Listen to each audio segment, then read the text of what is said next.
Oi, gente, meu nome é Christian Dunker, eu sou psicanalista, professor do Instituto de Psicologia da USP e eu tenho um canal no YouTube, o Christian Dunker, onde eu respondo perguntas sobre psicanálise, sobre filosofia, sobre psicopatologia, cinema, política. Então, convido vocês a se inscrever no meu canal e a assistir o conteúdo dele aqui no 247, o querido 247, que está nesse projeto tão importante de compartilhamento de saber e de abertura de mundos. Obrigado.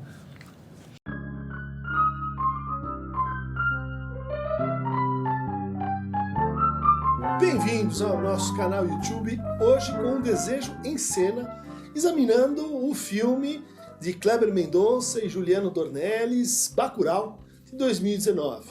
Muita gente já disse que esse filme é uma paródia semi-involuntária de filmes de B, tipo Tarantino, falando da violência de uma forma assim, meio ficcional, o filme se passa no futuro, e no fundo glamourizando a violência e recompondo antigos estereótipos para entender a violência no Brasil, como assim a oposição entre o Sul e o Norte. Então são os paulistas que agenciam esse videogame para acabar com uma pequena população isolada no interior do sertão nordestino.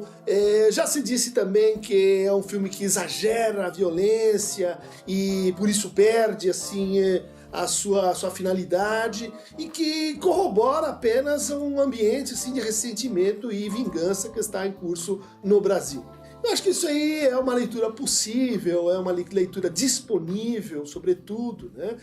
Que poderia se complementar com a ideia de que é um filme de resistência e por isso a gente tem que retratar esse universo nas contingências em que ele se dá, né? Ou seja, uma comunidade que está assim, sem recursos para enfrentar a sua condição de extermínio. Então seria um filme sobre a população excedente, que não consegue consumir, que não consegue trabalhar, que está a mais no mundo, que são homo sacer, né, para falar com o Giorgio Agamben, e que, portanto, podem servir de personagens para o morticínio, principalmente o morticínio vindo, então, de fora, né, os estrangeiros que vêm aqui brincar nesse safari humano que está retratado em Bacurau. A essa leitura eu vou tentar contrapor uma outra ideia, um outro entendimento do filme, né? Em primeiro lugar, é preciso ter em conta que Bacurau é o final de uma trilogia, né? Começa com o Som ao Redor, onde a gente tem a formação de um condomínio e os efeitos corrosivos disso que levam a uma vingança pessoal em relação a uma família, né?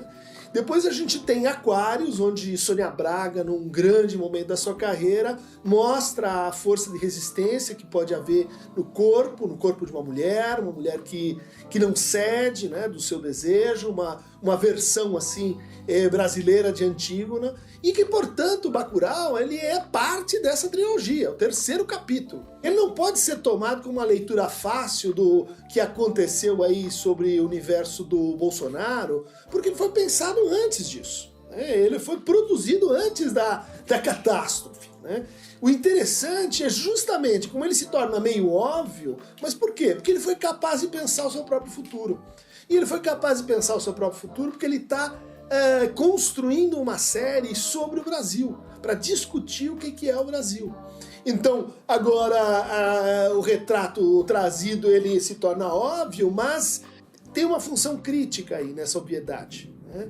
Que é nos despertar para uma certa crítica da relação com a imagem, uma certa crítica da relação com a nossa história, né?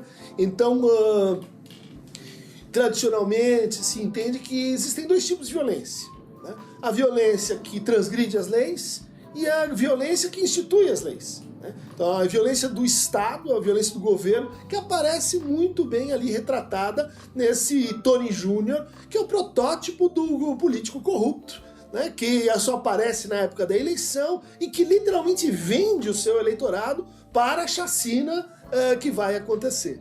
né?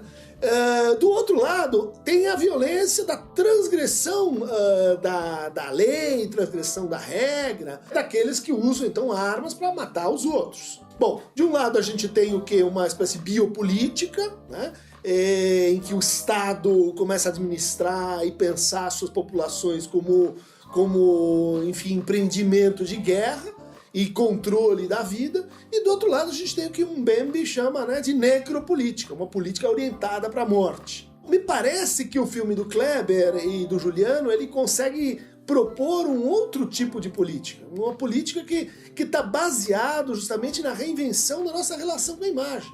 Então todas essas críticas que são postas ao filme, elas estão imersas num entendimento de que a imagem posta ela é feita para a gente imitar. Que a imagem colocada ela é uma espécie de mandamento.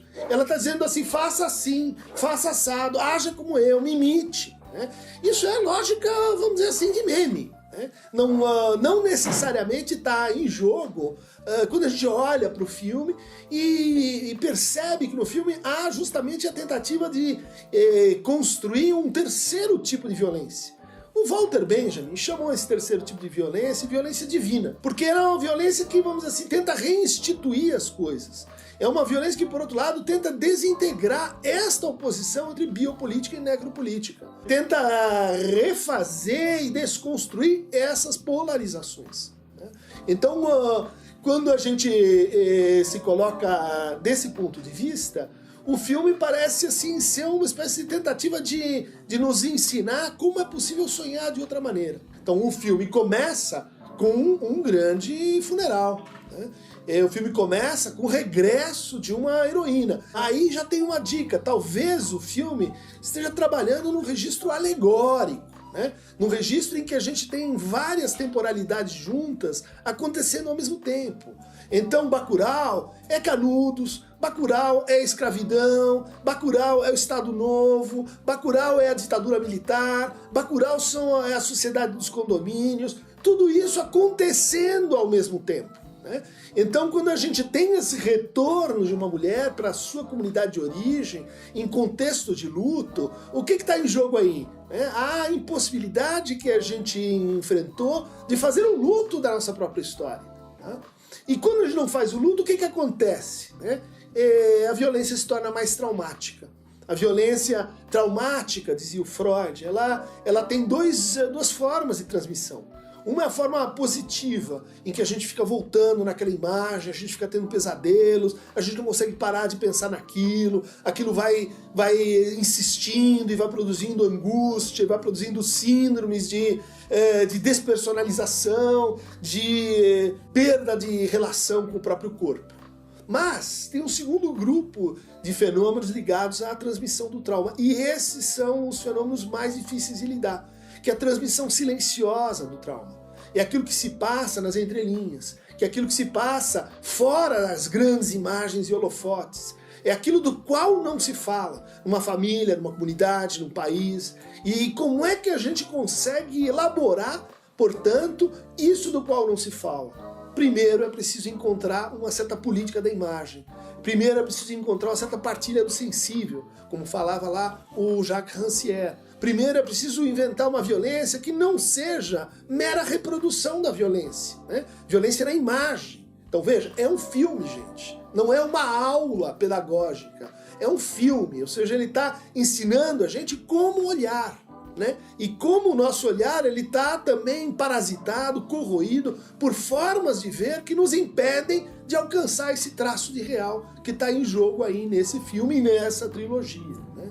Então, esse traumático que passa no silêncio, ele vai voltar nesse espetáculo dantesco.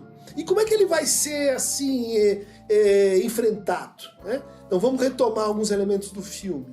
Ele vai ser enfrentado com armas. Né? A população local pega em armas e trucida esses bandidos. Mas onde é que estão as armas? Estão nos museus. As armas estão nesta figura, uma figura meio homem, meio mulher, meio adulto, meio criança, nessa figura marginal, que é o Lunga, né? Uma figura meio andrógina, Uma figura que a comunidade repudiou, mas que nesse momento ela pede para que ele se reintegre. E ele se reintegra, mas com uma missão muito dirigida, né? Que é enfrentar esse inimigo externo. Então ele é uma espécie assim de xamã matador, de palhaço, de clown, né? E que diz o seguinte: é preciso ultrapassar essa divisão da geografia, né, simbólica, para que outro tipo de violência possa aparecer. Mas violência fílmica, violência na imagem, né? Violência, por exemplo, que João Guimarães Rosa retratou em Grande Sertão Veredas. Violência que Glauber Rocha abordou em Terra em Transe, né? Ou seja, são formas que criam novas maneiras de sonhar. Então, eu digo que Bacurau faz parte de um movimento que começa sistematicamente a se acumular e que é uma oniropolítica. Uma política na restauração da nossa capacidade de sonhar. É isso que cura o trauma. É isso que põe o luto em movimento. É isso que restitui nossa capacidade de olhar para o futuro sem que o futuro seja apenas uma repetição do passado. Sem que o trauma não fique voltando e a gente dizendo assim, olha, mas é a mesma coisa sempre. Não, tem um hiato, tem um gap, tem uma diferença entre o repetido e o repetinte, entre aquilo que a gente tem na nossa antecipação imaginária e aquilo que nos está sendo mostrado. Então as armas vêm da escola, né? O ônibus escolar que se transforma num pequeno jardim.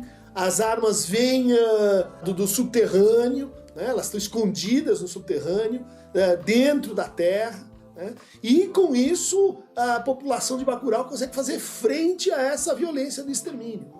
Vejam só que interessante, né? Num dado momento eles tomam uma pílula. O que será essa pílula? É a pílula da coragem ou é a pílula da anestesia? É a pílula que leva a gente a acordar ou é a pílula que leva a gente a dormir? É a pílula do futuro ou é a pílula que faz a gente ficar congelado no presente? Indeterminação, gente. O filme não é tão polar quanto ele parece. Ele só usa esse arcabouço para capturar e para colocar diante dos nossos olhos a ilusão na qual a gente está completamente imerso. E nos oferecer um traço de instabilização por onde o sonho pode ser recuperado. Tipicamente o filme tem uma grande virada em que as coisas começam a não dar mais certo. Um confronto dos inimigos, dos estrangeiros entre eles, né? Um confronto que já é anunciado pelo extermínio do paulista e da carioca, né? Que são os feitores, são aqueles que agenciam essa violência, esse parque temático aí. E que são os primeiros a serem exterminados, né? É isso, gente. Olha a alegoria aí, né? Aqueles que querem vender os outros acabam sendo, então, os primeiros a serem vendidos, a serem exterminados. Por quê? Porque compraram essa lei, porque compraram essa lógica, né? Quer dizer, é um filme alegórico no sentido do Walter Benjamin, né? Walter Benjamin dizia assim, a alegoria é a face hipocrática que nos permite olhar a paisagem da história. O que é a face hipocrática? É aquele momento lá, né, do Hipócrates, pai da medicina, em que a gente percebe que o paciente vai morrer. Ele faz uma cara muito típica, uma cara repetida. Você diz agora, bom, não tem mais chance, está incurável. Bom, é esse momento em que a alegoria coloca diante dos nossos olhos algo que a gente não consegue mais mudar, que já está assim posto, quase que concluído e antecipado. Mas é esse também o momento em que a gente vê a história no seu conjunto, em que a gente se dá conta, né, da gramática que a compôs, em que a gente diz assim, não quero mais isso, chega disso. Né? Então o filme trabalha com essa alegorização e que é uma estratégia então para a gente abordar e dar imagem e da palavra e da narrativa para aquilo que é traumático no nosso país. Né? É o extermínio continuado e silencioso, a ditadura militar que não fez a sua própria história, a sua própria memória. Por isso ela volta, né, na figura aí do elogio aos torturadores. É a escravidão e a opressão contra negros que volta sem que a gente consiga assim, encontrar uma narrativa que impeça essa repetição. Por quê? Porque é uma transmissão silenciosa. É isso que o filme está propondo pra gente. né?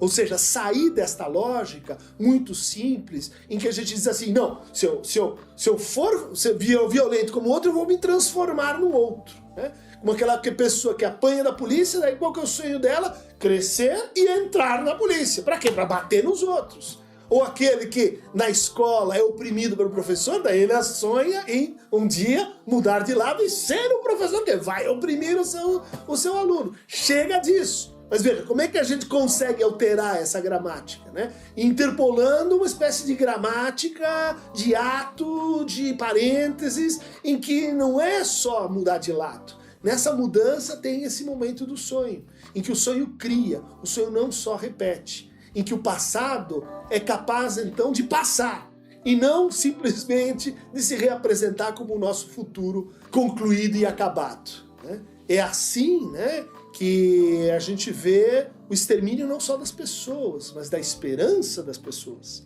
né? Era assim que estava essa comunidade no momento em que ela começa a ser cercada e exterminada, né? É assim que a gente desiste do nosso desejo. Bacurau neles, gente! Por hoje é só, e voltamos com o nosso Falando Desejo em Cena na próxima temporada.